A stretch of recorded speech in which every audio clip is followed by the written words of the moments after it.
Gonzalo Giner, bienvenido a nuestra biblioteca, a estas charlas y muchísimas gracias por dedicarnos este ratito. Es un placer tenerte aquí con nosotros. Muchas gracias, de verdad también os lo agradezco a vosotros. Evidentemente para mí se sale de mi vida normal a aterrizar en una facultad que encima no es la mía, la de veterinaria, que en esa piso alguna vez más. Pero bueno, precisamente porque no es la mía todavía me hace más ilusión, ¿no? Poder charlar entre libros y entre gente y amigos, ¿no? Entre amigos. Totalmente. O sea, la verdad es que nosotros este proyecto de hecho nace un poco de esa idea, ¿no? De juntarnos, sentarnos en una biblioteca, poder hablar en voz alta, que es como, Dios, qué gozada, en una biblioteca. Y poder conocer más en profundidad, ¿no? a esa otra cara, o una cara más personal de personas que consideramos con un perfil bastante interesante como es el tuyo. Y aprovecho, cojo un poco el guión que has mencionado de la Facultad de Veterinaria, porque tú eres chico complu, como digo yo. Tú estudiaste veterinaria aquí en la Complutense. Sí. Yo estudié mi carrera, que además para más INRI decidí estudiar veterinaria cuando tenía 13 años aproximadamente. Era un momento en que yo estaba barajando la posibilidad de ser bombero. Ah, mira. Sí, bueno, era otra... O sea, no tenía cuerpo de bombero, no tenía mejor cuerpo que ahora de bombero, pero bueno, no... pero... Habría que preguntar, ¿el cuerpo de bombero nace o se hace? O sea, que yo también creo que se habría hace, que darse sí, un yo poco... creo que se hace. Bueno, entonces entre bombero, piloto de aviación, que además por esa época no sé muy bien por qué me da piloto de aviación de guerra, ¿eh? O sea, no comercial, claro. no, yo para tirar misiles, es una cosa muy rara. Y entre medias cayó un libro en mis manos. Bueno, desde siempre he leído mucho, en mi casa me enseñaron a leer y recuerdo a mis padres siempre con un libro en la mano. Qué bonito. Sí, y eso fue la gran enseñanza de todos los hermanos, ¿no? Que nos enseñaron a leer desde muy pequeños y adaptaron las lecturas que más o menos nos podían gustar, ¿no? Bueno, total que hay un libro en Llanes, en Asturias, que me encanta, mi familia es asturiana, que se llama Todas las criaturas grandes y pequeñas. Es de un veterinario inglés que se llama James Herriot, que por cierto es una serie de televisión ahora buenísima, con ese mismo nombre, en Movistar, buenísima. Hay que ver Todas las criaturas grandes y pequeñas, os va a encantar. Y es la historia propia, autobiográfica, de un veterinario en el Yorkshire inglés, en la época desde los años 20 del siglo pasado hasta la Segunda Guerra Mundial, más o menos. Bueno, alucinante, fascinante, divertida. Bueno, a mí me atrajo de tal manera que yo cuando acabé el libro digo, yo quiero ser veterinario, yo quiero ser James Herriot y quiero irme a una zona lo más parecido a James Herriot. Entonces ya, bueno, pues ya, llegó el momento, me apunto a la Facultad de Veterinaria de la Complutense, hago la carrera y me voy a Asturias, porque bueno, mi Asturias era como las verdes praderas, lo más parecido era Asturias. Y ahí empieza mi tránsito profesional, que no terminó en Asturias, que luego salté a Navarra, País Vasco, Cataluña, y de nuevo volví, bueno, ya luego después de un tiempo volví a Madrid y ahora pues ejerzo pues en la Sierra de Madrid, en Segovia, en Ávila, un poco de Salamanca. ¿Tú sigues ejerciendo de veterinario o es algo que ya tienes aparcado? Porque además de veterinario eres escritor, tienes varias novelas publicadas que después hablaremos de ellas. Entonces, ¿cómo compaginas? Perdón, me atropello. Voy a intentar seguir el esquema que yo tenía preparado mentalmente. Te iba a preguntar, veterinaria llegó a tu vida de la manera en la que acabas de explicar, y la de escritor, ¿cómo llegó? ¿O se ha compaginado todo el tiempo? No, llegó mucho después. O sea, yo de hecho no empecé a escribir nada hasta que tenía 38 años. O sea, llevaba, no sé, pueden ser unos 13 o 14 años de ejercicio, con 12 años bueno, por ahí. ¿Y por qué vino? A ver, inicialmente, bueno, a mí me gusta mucho leer, yo creo que es la pieza clave, ¿no? Para poder escribir, ¿no? Claro. Pero bueno, yo lo que me planteaba en ese punto de mi vida es que estaba trabajando en una empresa muy grande de alimentación animal, que os sonará, se llama Purina, que tenía la sede en Barcelona, y fuimos comprados por otro grupo enorme americano. Yo en ese momento había estado trabajando en marketing y una división técnica y entré también en el consejo de dirección de la empresa. Y fue un momento muy crítico desde el punto de vista de trabajo. ¿Por qué? Porque cuando esto es lo clásico, entra una empresa grande y decide eliminar a unas cuantas personas que están en el anterior, sustituir gente, etc., ¿no? ¿Qué ocurrió? Que a mí me tocó echar a 22 personas. Entonces, bueno, esa época la viví con bastante angustia, con bastante ansiedad. Evidentemente los peores eran los que eran echados, ¿no? Pero es que yo no me creía lo que estaba haciendo, porque muchos de ellos no lo merecían, ¿no? Bueno, total que, vamos, no es que tuviese unos ataques de ansiedad, pero simplemente decidí que tenía la necesidad personal de crear en mi cabeza otra historia distinta, que yo pudiese escaparme de vez en cuando y no estuviese continuamente pensando en este persona, en cómo se lo digo, en no sé qué, bueno, en ese proceso de angustia. Y de ahí surge una idea de una novela que se llama La Cuarta Alianza, que fue la primera de todas. Pero sin más, yo en mi casa lo contaba, bueno, lógicamente contaba mis ansiedades y también contaba digo, oye, pues yo creo que igual me apetece escribir algo, a ver si así también, y digo, pues voy a escribir un libro, Y mi mujer decía, bueno, pues cuando quieras. Pues ala, escribe. Exacto, ahora escribe, ¿no? Pues venga. Pero no acaba de hacerlo, o sea, no acaba de empezar. Y ya unas navidades me regaló un taco de folios y una pluma y ponía en el primero, pues haz el favor de ponerte a escribir tonto y déjame en paz porque estás pesadísimo, ¿no? Digo, bueno, pues ya está, pues voy a hacerlo. Entonces de ahí surge la primera novela, así de broma. Bueno, luego me llevó lógicamente tiempo, ¿no? Claro, Pero bueno. Qué bien. Una entrada extraña en el mundo editorial donde no conocía a nadie, no tenía ningún enlace, ningún contacto, ningún enchufe, nada de nada de nada. O sea, que empecé de cero. ¿Y esa fue tu primera creación? Porque te voy a decir, esa es la más conocida, ¿no? De hecho, en 2004 fue cuando se publicó, lo tengo anotado, sí. Pero yo pensaba, bueno, pero entiendo que tenía otras cosas escritas previas, pero que no llegó a lanzar, no llegó a enviar a publicar. No, o sea, fue su primer documento escrito. Yo soy consciente que queda mucho más bonito decir, no, yo de pequeño hacía relatos cortos, contaba cuentos. Pues no. Pues no. Qué bueno. No. Fue la primera vez que me lancé a desarrollar mi imaginación en una historia. Bueno, además era una historia sobre cruzadas y tal, que me gustaba especialmente en esa época, ¿no? Y nada, y me lancé a escribirla, tardé 3 años, yo creo, casi, sí, claro, corrigiendo 800 veces el texto, sin ninguna necesidad ni ninguna voluntad de publicarla, simplemente como ejercicio, como decía antes, casi terapéutico, ¿no? Aquí, en esta segunda temporada de Charlas en la Biblioteca, la verdad es que no lo hemos hecho aposta, pero estamos al final estamos hablando con muchos de los entrevistados con diferentes perfiles de ese poder terapéutico que tiene el escribir, que luego si además acaba publicado tiene como todavía otra vuelta de tuerca, ¿no? De quien lo lee. Pero qué curioso, me está resultando curioso que al final de alguna manera lo estáis todos mencionando, ese poder terapéutico de que lo que os ha terminado lanzando a escribir, pues es un proceso, bueno, pues de reflexión, por diferentes cuestiones, pero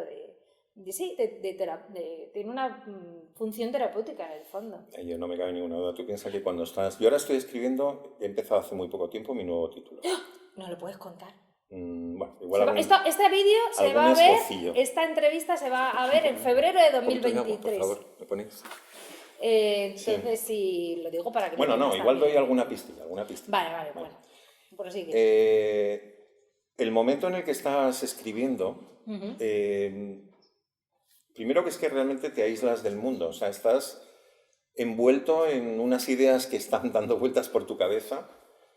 El momento y el acto de escribir es tan intenso, evidentemente no es placentero continuamente, pero es muy placentero. Es un poco lo que siempre hemos dicho, que el acto creativo produce placer, ¿no?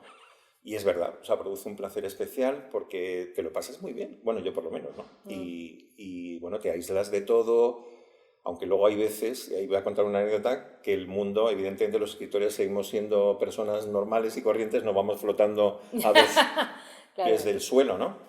Y a título de esto cuento una anécdota que una de las novelas que ha sido la que quizá ha tenido más recorrido desde el punto de vista de lectores y tal, que es El Sanador de Caballos. El Sanador de Caballos es una novela que termina con la batalla de las Navas de Tolosa, que es una batalla súper épica, con un campo en el que se están juntando 20.000 caballeros cristianos contra los 25.000 o 30.000 infantes musulmanes, los reyes de Castilla, de Aragón, en fin, un boato, ¿no? Templarios, calatravos, una historia. Bueno, pues yo estaba escribiendo absolutamente metido en el último capítulo, que es donde se desarrolla esto, en mi casa un sábado por la tarde.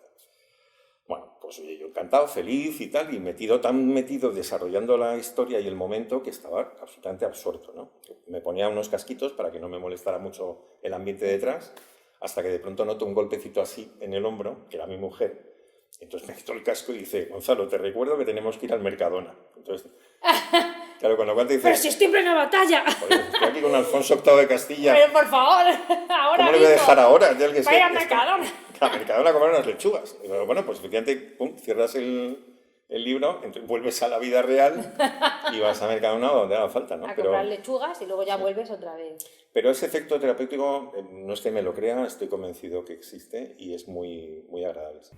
Pues, y la siguiente pregunta que yo te quería hacer es, bueno, está claro que este ejercicio terapéutico, ¿no?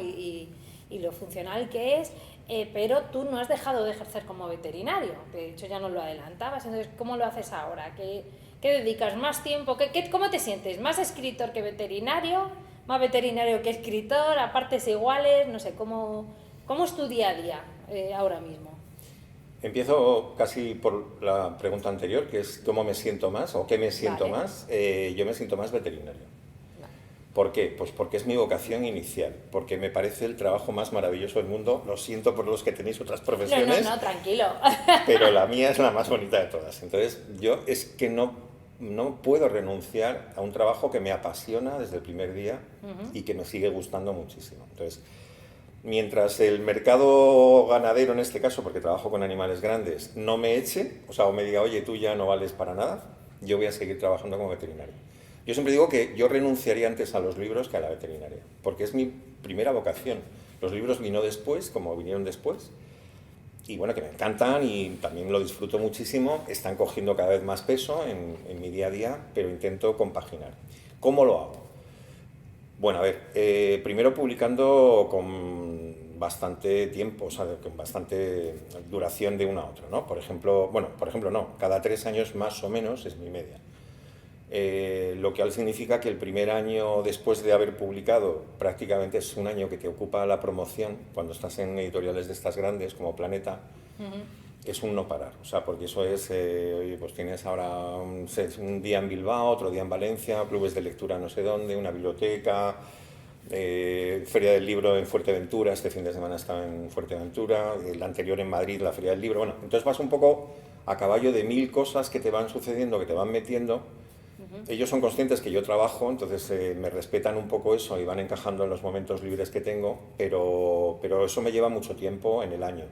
Y sobre todo mucho tiempo también mental. Yo como soy hombre, pues no puedo pensar en muchas cosas a la vez. Bueno, lo de que las mujeres sí, yo a ratos, no te creas. Bueno, yo sí que tengo la caja esa que no tiene nada, esa famosa caja vacía, ¿no? Esa que todo el mundo dice, bueno, ¿y en qué piensas? Nada. Nada. Bueno, pues esa la tengo y la debo tener grande, porque sí.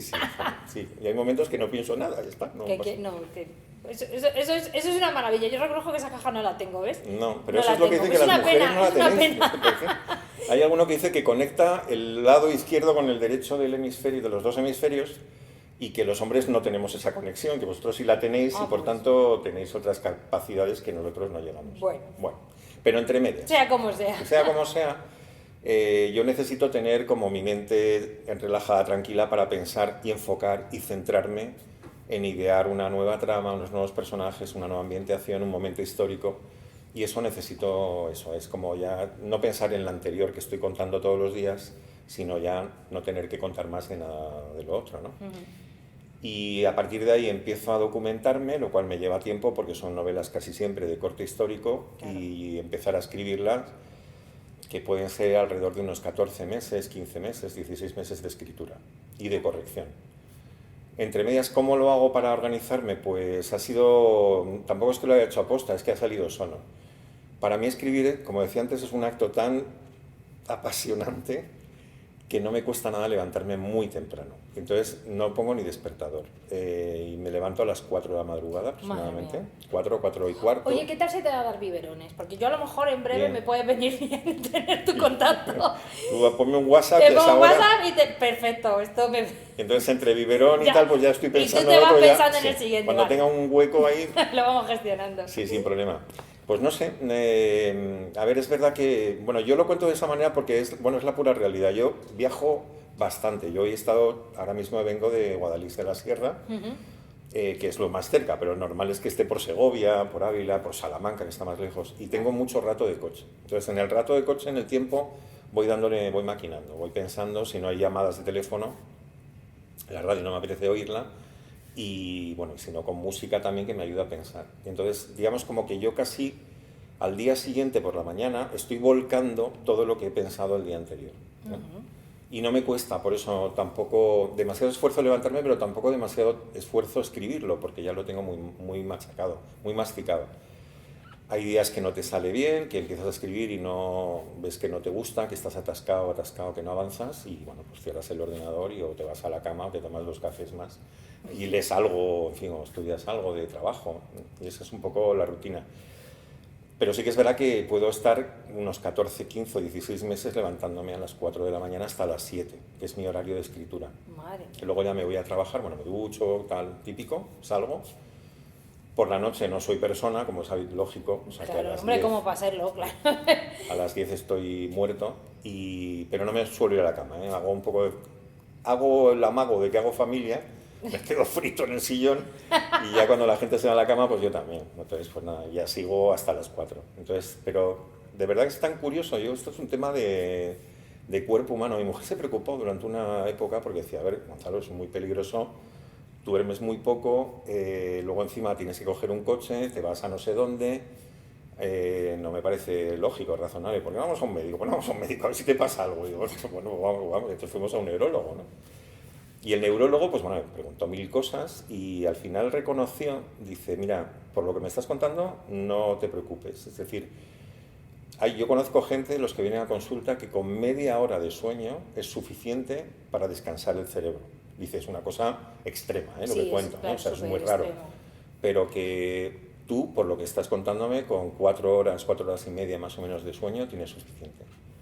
Y yo, bueno, pues mira, bien. Bueno, pues ya está mejor, claro. Luego cuando no escribo me levanto tarde, o sea, no es que sea un madrugador nato. O sea, que es realmente que la motivación de escribir, ¿no? O el tener esa idea en la cabeza la que también ayuda a que no sea un esfuerzo el despertarte a esa hora. Sí, es unas ganas horrorosas. Es que ay, qué maravilla, porque me están entrando unas ganas de escribir entre unos y otros, es impresionante. Pues hazlo, si es que, o sea, yo esta mañana estaba rabiado porque me tenía que ir a ver vacas, eso que me gustan, pero porque es que me quedé esta mañana, que me he levantado un poco temprano también, no tanto, pero a las 5 más o menos me he levantado, y entonces es que me queda una parte que estaba escribiendo que estaba súper divertida, y digo, no me da tiempo, me tengo que ir, entonces... Me da una rabia horrible. Tenía unas ganas horrorosas de volver para escribir que ya esta mañana no. Ay, nosotros entreteniéndote aquí. Bueno, pues mira, el doble de mérito porque hayas venido. Nada, feliz. Pues mira, te quería preguntar un poco por tu faceta de veterinario. Tenemos una sorpresita, si los chicos me lo traen. Porque, a ver, yo tengo mascotas en casa. Realmente mis mascotas son dos... Bueno, ahora es una gatita que se llama Marie Curie. Y tenía un gatito que se llama Nico, Nicolás Copérnico, pues yo soy un poco de ciencias. Y lo que pasa es que el gatito es verdad que falleció hace poco y es verdad que te queda muy triste. Entonces, me iba a haber traído un peluche, pero no teníamos un peluche de otra mascota y nos hemos traído aquí a este animalito. Y te quería preguntar, ¿tú qué opinas? O sea, no de los flamencos, esto supone que es un flamenco, ¿no? Pero de las mascotas. Entonces, un poco la excusa graciosa. Vale. ¿Tú tienes mascotas? ¿Tu mascota es una vaca? No, ojalá... ¿Qué opinas de tener animales como mascotas? Vale. No tengo casa para tener una vaca, si no... si no, a lo mejor igual sí. Sí, uno de mis deseos así profundos, íntimos, sería tener una finca y tener las típicas vacas de campo, estar con vacas y que nacieran los terneros. Y sí, eso me encantaría. Ir a caballo a verlos ya ni te explico, o sea, me gusta muchísimo el caballo. Sí, yo he tenido mascota, ahora no la tengo ya porque tuvimos que sacrificarla el año pasado, era un beagle, increíble, Sam, que estuvo 15 años con nosotros viviendo, con lo cual pues te puedes imaginar la vinculación, ¿no? Aparte es uno más de la familia. Sí, exacto, sí. Entonces, desde el punto de vista de qué opino un poco por el tema de... Bueno, o que si tú tenías, era un poco más en el plano personal, ¿no? De pues tienes mascota o no. Yo entiendo que lo importante es cuidarlos, ¿no? Y tener que un animalito que necesite correr, pues que pueda correr, no tenerle en 4 metros cuadrados en casa. Yo en eso lo comparto al 100%. Claro.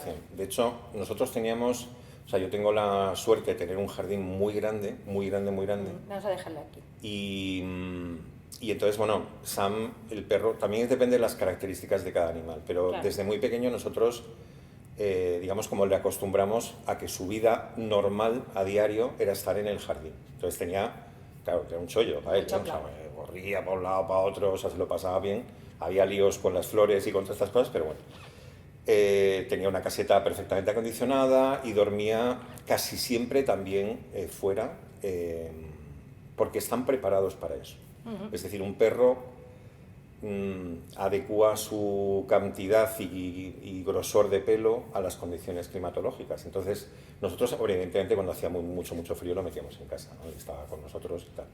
Y evidentemente estábamos todo el día con él y salíamos a dar paseos con él y tal. Pero para mí siempre fue importante en la relación con esa mascota el darle la posibilidad de expresar toda la capacidad de respuesta genética innata que tiene como animal, no humano, ¿no? Porque ahí tendemos en algunos casos a que parece que es tu hijo, ¿no? O que es un ser humano y le tratas como un ser humano.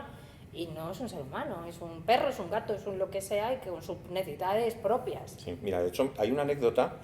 Bueno, el último libro que he sacado es un libro de anécdotas, no es una novela. Y es una anécdotas veterinarias con perros, bueno, incluso no perros, gatos, de todos los tipos de animales, me refiero. Bueno, pues hay una de las anécdotas que no la viví yo, esa me la contó una compañera, que era eso, que viene una pareja joven a la clínica con un perro, no me acuerdo ni qué raza era, pero un perro pequeño, ¿no?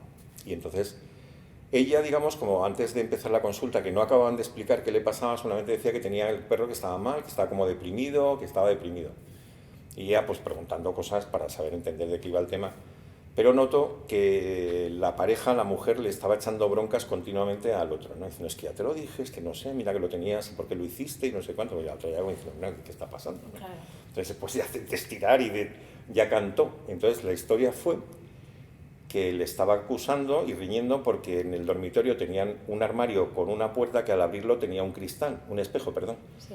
Entonces el perro nunca le habían dejado que se mirara en un espejo, porque si no se daba cuenta que no era un niño, sino que era un perro. Bueno, claro, la otra se quedó como Dios diciendo... mío. Pero esas personas a lo mejor tienen que ir al psicólogo, ellos, ¿no? Claro. Como humanos. Sí, cierto, pero o fíjate, psiquiatra. O sea, no sé, no tengo muy claro, pero totalmente de acuerdo, porque, pero claro, esto, como ahora como veterinarios, nosotros también nos lo planteamos que evidentemente tú tienes que empatizar con la mascota, con el animal, porque tienes que entender qué le está pasando, pero también tienes que empatizar con la persona que te lo lleva. Claro. Pero nosotros no somos psicólogos, ni somos... Entonces Claro, es muy difícil entender y gestionar a veces ese tipo de cosas, ¿no? Porque tampoco le puedes decir, oiga, ¿sabe usted lo que tiene que hacer? Mire, a ver cómo se... El perro está bien, pero a lo mejor ustedes no tan bien como su perro. ¿Por qué? Mire, tengo aquí un nombre de un... Mire, llámele, ya él se lo aclara.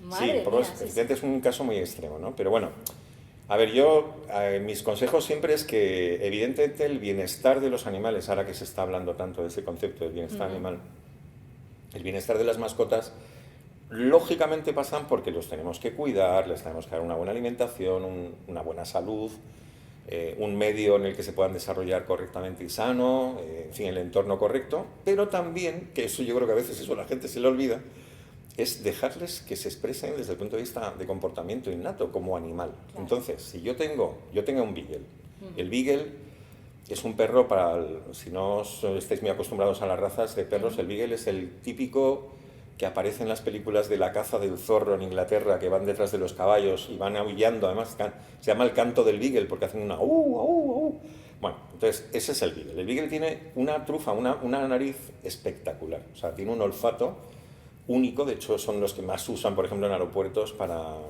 oler droga, en fin, cosas estas, ¿no? Bien, entonces, ¿qué le ocurre? Que el Beagle o sea, tú le pones en el campo y le dejas suelto allí y entonces, o sea, es inmensamente feliz porque pilla un rastro de un conejo o de lo que pille por ahí. Y se pone a buscar. No existe nada más en el mundo, o sea, en ese momento es el rastro de ti, se olvida ya para siempre. Y se va corriendo, que luego pasas mal rato hasta que vuelve, ¿no? Claro. Y si vuelve. Bueno, pero quiero decir, pero eso yo creo que también tenemos como que tenerlo presente y aunque evidentemente a veces nos cuesta coger el animal, llevarlo a no sé dónde, luego encima hay que lavarlo, luego tal. Pues chico, es que un animal necesita ser Pero es animal. la responsabilidad, ¿no? Sí. O sea, si tienes un animal, igual que si tienes un hijo, eso parece, tienes que tomar la responsabilidad de lo que conlleva. Pues si tienes un gato, tiene unas necesidades distintas de un perro que si tuvieras un caballo, sí, que tuvieras el espacio, ¿no? Para Exacto. poder tenerlo. Hay gente que tiene todo tipo de mascotas. Mira, yo hace relativamente poco tiempo con un grupo de periodistas alemanas, en una de las novelas que salió allí, vinieron de Alemania 5 o 6 para hacer un tour de entrevistas y me las llevé a Jerez de la Frontera, bueno, estuvimos por allí 2 días. Una de ellas, es que fue muy graciosa, era una de Colonia, que tenía unas trenzas que parecían, o sea, de esas que van así con las trenzas, Sí, pero bolas, totalmente de película. en película, ¿no? Y era súper maja, ¿eh? Pero bueno, entonces está, bueno, bien, tal, y pregunta, no sé qué, fuimos a ver la Yeguada del Bocado, que es una yeguada preciosa, donde están los caballos los cartujanos, ¿no? Famosos, que son preciosos. Se movieron con las yeguas, con los potros, bueno, están emocionadas. Por la noche, de pronto le entró una especie de ataque de ansiedad. Y todos diciendo, bueno, ¿qué le pasa? Yo preguntando a las demás, ¿qué le pasa? ¿Qué le pasa? Y dice, pues nada, y luego cantó y dice, pues es que ha llamado a su casa y es que ella tiene 2 cabras en el jardín que tiene que ordeñar todos los días. Y entonces, como no las había ordeñado, pues estaban fatal y las estaba ordeñando otra mujer que las ordeñaba fatal y que las cabras estaban aullando y no sé cuánto. Estaban... Y ella decía, ¿yo qué hago? Porque yo me iría ahora mismo a coger un avión para irme a ver las cabras. Digo, pues que también hay gente para todo, ¿eh? Porque... Pero sí, bueno, o sea, lo critico o no lo critico. O sea, yo entiendo que haya mucho cariño por el mundo animal, yo lo tengo, vamos, ¿qué más? Pero, oye, no sé, pongámonos un poquito, cada uno un poco en Sí, hay que contextualizar un poco cada uno. Y fijemos unos límites. Sí. No, sí, la verdad es que, madre mía. Bueno, voy a intentar... Es maravilloso. Buenísima, buenísima. Es estupendo. Yo creo que me lo voy a llevar a casa, lo siento, chicos. Mira, quería preguntarte ahora más por tu faceta de escritor.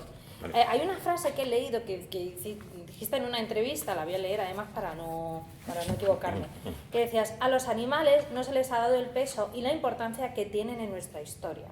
De hecho, en la mayoría, ¿no?, de tus libros, bueno, no sé si el protagonista, pero desde luego el coprotagonista es un animal, un caballo, ¿no? Sí, no sé si es correcto. Sí. Entonces, cuéntanos un poco, dentro de tu línea, ¿no?, de escritura, de la temática que sueles tener en tus libros.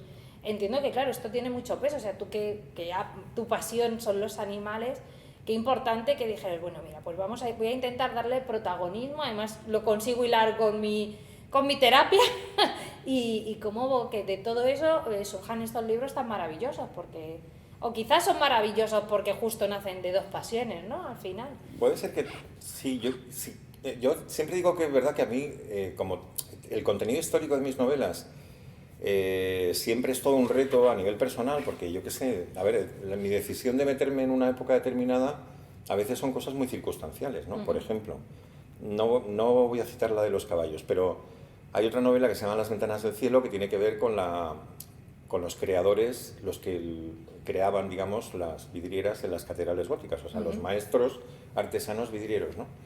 Bueno, pues eso fue un momento en que estaba viendo unas vidrieras y en Burgos y luego ¿dónde fue? En Milán también, y es como que dije, ostras, bueno, yo no he visto nada escrito sobre las vidrieras, han contado cómo se construye una catedral, pero las vidrieras, ¿qué misterio tiene, no? Claro. Vale, entonces me meto en eso, pero claro, cuando tomas la decisión de meterte no tengo ni la más remota idea de las vidrieras, ni la época, ni cómo se hacían, ni nada. Entonces, claro, no es tu área. No, lógicamente no es mi área. Pero, sin embargo, el mundo animal a mí me cuesta poco. O sea, no tengo que estar documentándome mucho porque lo vivo a diario, ¿no? Pero, a ver, la presencia animal en las novelas, la primera vez que lo metí era absolutamente justificado. ¿Por qué? Porque, bueno, después de La Cuarta Alianza, que tuvo... Para ser una primera novela, oye, pues tuvo bastante movimiento, se hicieron varias reediciones, se publicó en varios países del mundo encima, o sea, yo una sorpresa insólita, no entendía nada. La segunda novela fue un fracaso, ¿no? Que era Una cura de humildad estupenda, no funcionó en ningún caso, horrible. Claro, en la editorial, mi editora me decía, Gonzalo, en la primera tal, la segunda ha sido horrible y el mercado no puede admitir una tercera que funcione mal.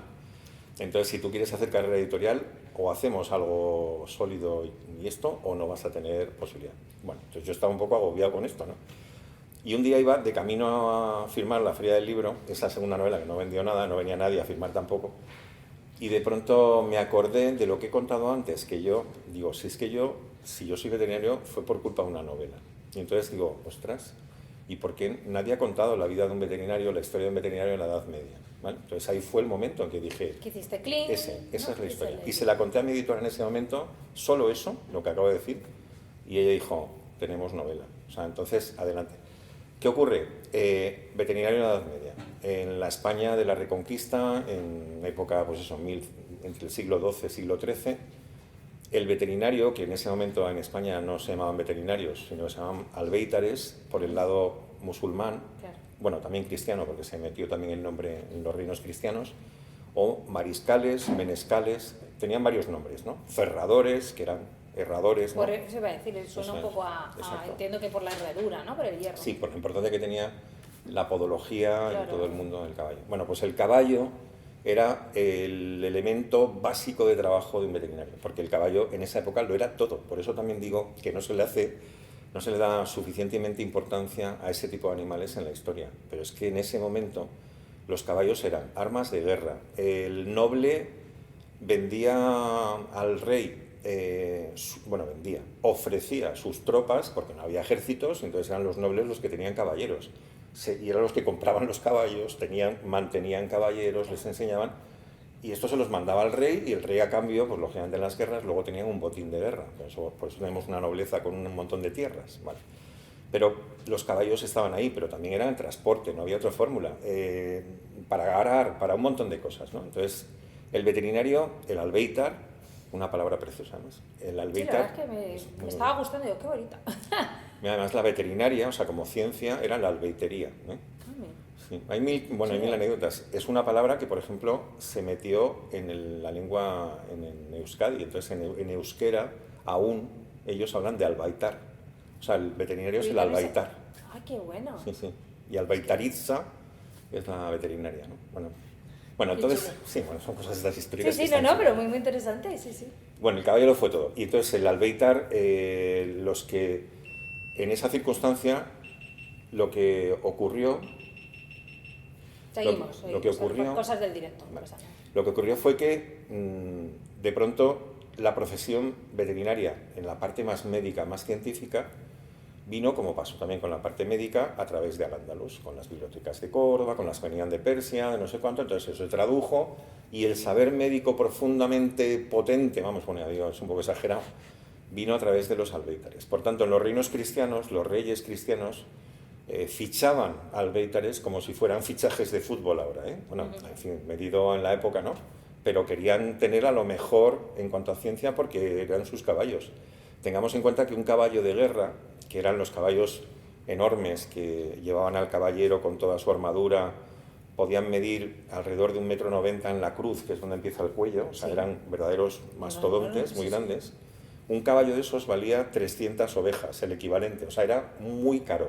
Madre 300 ovejas en este momento pueden valer 150 euros cada una, que estamos hablando como de 6.000 euros, Uf. ¿no? 6.000 euros. A mí me hacen un apaño, ¿eh? Bueno, pues imagínate un noble que pudiese tener 200 caballos de guerra, ¿eh? Claro. Bueno, pues estamos hablando de cifras brutales. Sí, Entonces el veterinario, que era el que curaba esa... era Fundamental. un dios. Madre mía, claro, pues... Claro, y de ahí tú, o sea, la idea, ¿no? Que dijiste, todo esto venía del... ¿En qué momento, no? ¿Cómo enlazas en las novelas pues eso, tu pasión de la veterinaria? Y utilizas, entiendo, entonces, todos estos conocimientos que tú tienes para poder ir creando la historia. Exacto, en ese momento. Y luego, por otro lado, porque es que el animal forma parte de mi vida, es que no lo puedo evitar, entonces, ¿cómo voy a dejarle fuera de... No que no aparezcan, sino que sean protagonistas, ¿no? Que yo es lo que intento conseguir en unas novelas más, en otras menos, pero que tengan su peso como personaje. Claro. Esto ha pasado, lógicamente, en muchas novelas. Hace poco tiempo analizaba en profundidad el Quijote. Y claro, Rocinante, estudiado de una forma profunda en cuanto a tratamiento de escritor con el personaje, que es un poco lo que hice con todo el recorrido del Quijote, Sí. Me quedé fascinado porque me di cuenta cómo al principio era un ser menor, que lo colocaba, de hecho hasta el nombre es despectivo, ¿no? Que Rocinante es un rocín, un caballo flaco que no servía para nada, ¿no? Pero de pronto Cervantes va dándose cuenta del poder, de la relación que tiene con su dueño, Sí. y le va dando cada vez más protagonismo al caballo, y empieza a saber que casi le hace pensar, o sea, y casi aparecen medio reflexiones del animal hasta que notas que se ha enamorado del propio personaje. Bueno, pues eso es un poco lo que ya salvando muchísimas distancias, a mí lo que me gusta es eso, es decir, que yo quiero que el lector se enamore de los personajes humanos, pero también de los personajes animales. y que sufra cuando tiene que sufrir o le caigan 2 gotas de emoción cuando está pasando algo que es súper bonito y real. Y si hay alguien que no ha leído nada de tus libros, ninguno de tus libros, y quiere empezar, ¿por cuál de todos tú recomendarías que se empezara a leer? O sea, de todos tus libros, ¿por cuál dirías? Mira, yo te recomiendo que empieces por este. No porque sea mejor o peor, sino porque consideres que... Bueno, pues mira, yo, hombre, haría una diferencia. Sí, porque hay gente que, no sé, también yo en eso lo respeto, hay gente que no le gusta determinados tipos de literatura, ¿no? Como es la novela histórica. Entonces, hombre, pues si no te gusta la novela histórica, no te voy a recomendar una novela histórica. Claro. Entonces, a esos les recomendaría La bruma verde, que es la última novela que publiqué, que es más actual, vale, que se mueve en el Congo, que intenta despertar también, aparte de ser una novela, ¿no? Que es una novela con un drama y una trama, pues intenta despertar también un poco el concepto de que estamos cargándonos un poquito la selva y el planeta, porque hay una historia que tiene que ver con eso. Pero sobre todo hay personajes muy potentes, hay una chica, porque también quería que, siendo una novela africana, el personaje principal no fuera un occidental, que es lo más tradicional en las novelas de África, ¿no? Que viene una alemana, un inglés, que llega y entonces dice, ay, qué bonito esto y tal. No, o sea, alguien de allí que me está contando cómo vive, cómo siente la selva. Y de hecho el personaje que se llama Vineca es una jovencita de una aldea perdida del Congo, con los ojos verdes intensos, tiene la selva metida en su mirada, y ella va a ser capaz de ir explicándonos cuál es la filosofía de sus tribus, de cómo entienden qué es la selva para ellos, cómo la están destruyendo y cómo ella acaba intentando encontrar soluciones para hacerlo, y unas soluciones muy originales. Y acaba contactando con unos cooperantes, etc., ¿no? Bueno, esta es una novela, pero es una novela muy actual, muy fresca, muy verde, muy viajera, muy de sensaciones, ¿no? O sea, yo ahí sí que a todo el mundo que la ha leído, ¿no? Es que dicen, joder, tío, es que he sido, o sea, es como si estuvieras metido en la selva. De hecho, esta chica, y no adelanto mucho más, por circunstancias involuntarias se pasa 3 o 4 meses ahijada por un clan de chimpancés salvajes en la selva, con todo lo que eso puede conllevar de pánico y de que está pasando una cosa absolutamente extraña. Pero todo eso, he estudiado primatología y todo lo que sucede con los chimpancés salvajes es posible, evidentemente no es frecuente ni es normal, sí, pero puede darse esa situación, y el comportamiento de unos y de otros sería más o menos el que aparece en la novela. Qué chulo. Entonces esa es la recomendación para los de novela no histórica. Y para los de novela histórica... El sanador de caballos. Sanador de caballos. Sí, sí, hombre, sí. Yo creo que, a ver, al menos porque creo que es la que más ha gustado por número de lectores y la que, bueno, que todo el mundo la recomienda, y hay pocas veces que encuentras, ves en redes sociales, alguien que diga, pues vaya tuyo, ¿no? Bueno, yo tuve una nota con esa novela, hablando de las opiniones.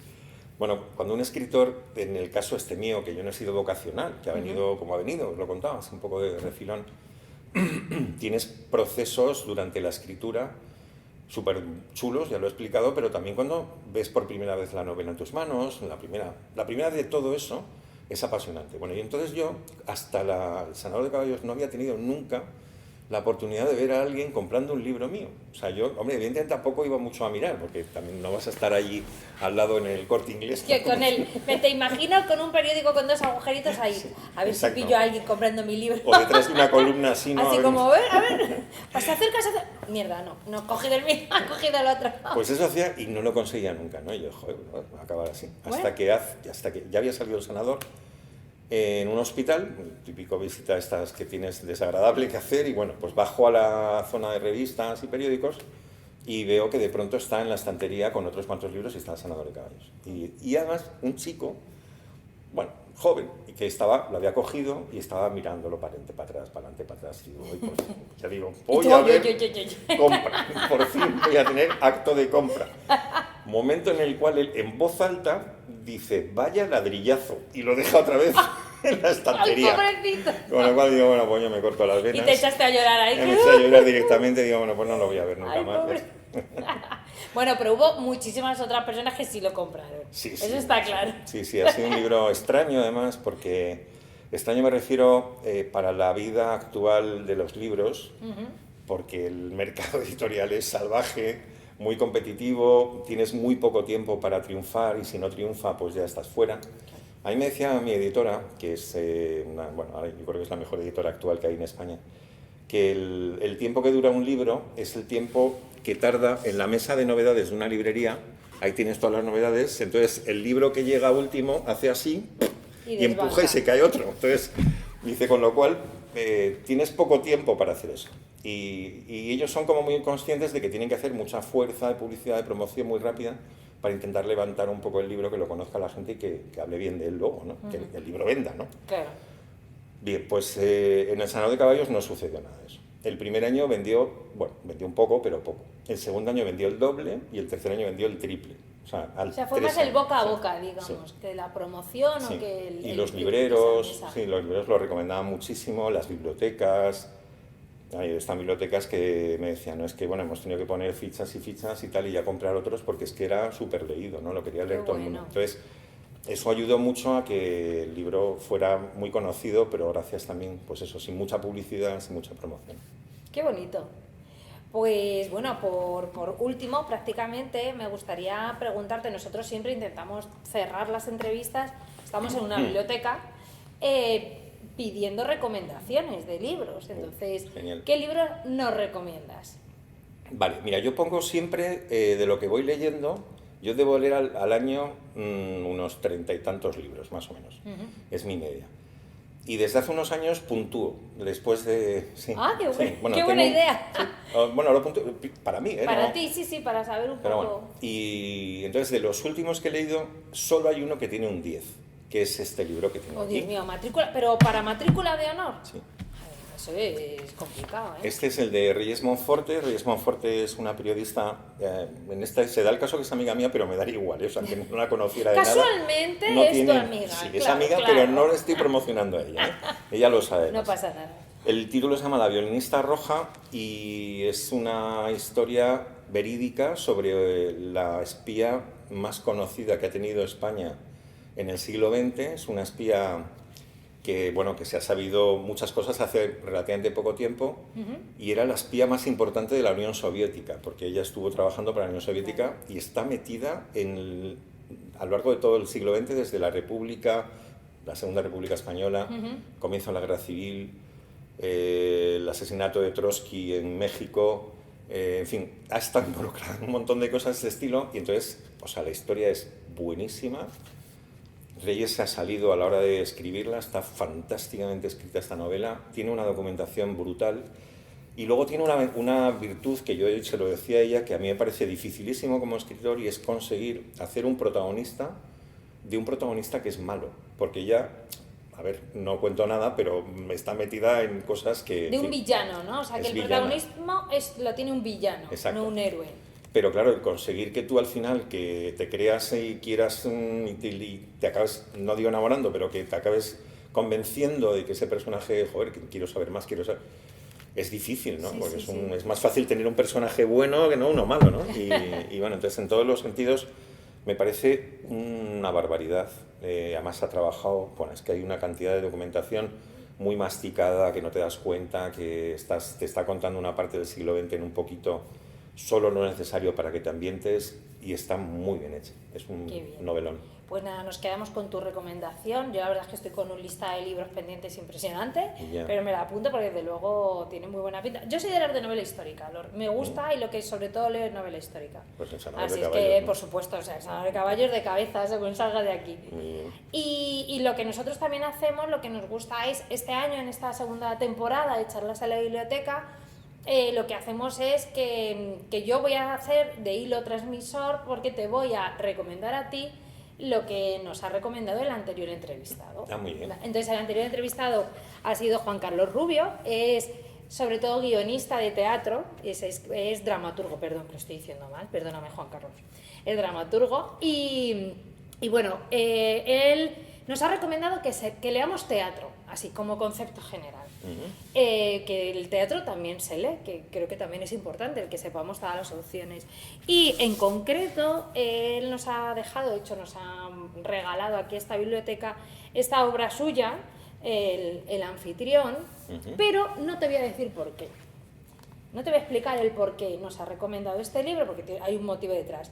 Porque la idea es que te veas su entrevista y así te enteres. ¿Vale? Es un poco el gancho que tenemos así. Conoces a Juan Carlos Rubio y sabes por qué te vamos a recomendar que leas Teatro en general y El anfitrión en particular. ¿Vale? Entiendo entonces que invitaréis a Reyes Monforte. Pues en algún momento esto vamos a dejarlo como sorpresa, con un poquito de intriga. Pero tenemos ya preparada, estamos empezando a preparar la tercera edición de Charlas a la Biblioteca y yo creo que sí, que la vamos a tener en cuenta para esta tercera edición. Es que ya te pediremos el contacto, que sí es más fácil. Sin problema. Pues nada, te hago la entrega, digamos, de la recomendación. Anfitrión. Y bueno, darte las gracias, de verdad, ha sido un placer, me ha encantado hablar contigo. Creo que transmites la pasión por los animales, de hecho hasta te cambia casi el gesto, ¿no?, de la cara cuando estás hablando de los animales y de por qué empezaste a escribir estas novelas. O sea, que bien que tu mujer te regalara ese taco y te dijera, mira, por favor, déjame en paz y ponte a escribir, porque desde luego estoy segura que ha sido un regalo maravilloso para ti y para los lectores. Así es que muchas gracias por estar aquí y esperamos que hayas disfrutado este ratito. Bueno, absolutamente feliz, muy cómodo, muy agradable la charla. Muchas gracias. Y nada, por supuesto escucharé la entrevista que le hiciste a José Luis y nada, con Juan Carlos. Y encantado a ver si descubro por qué puede ser lo de anfitrión. Muy bien. Gracias. A ti.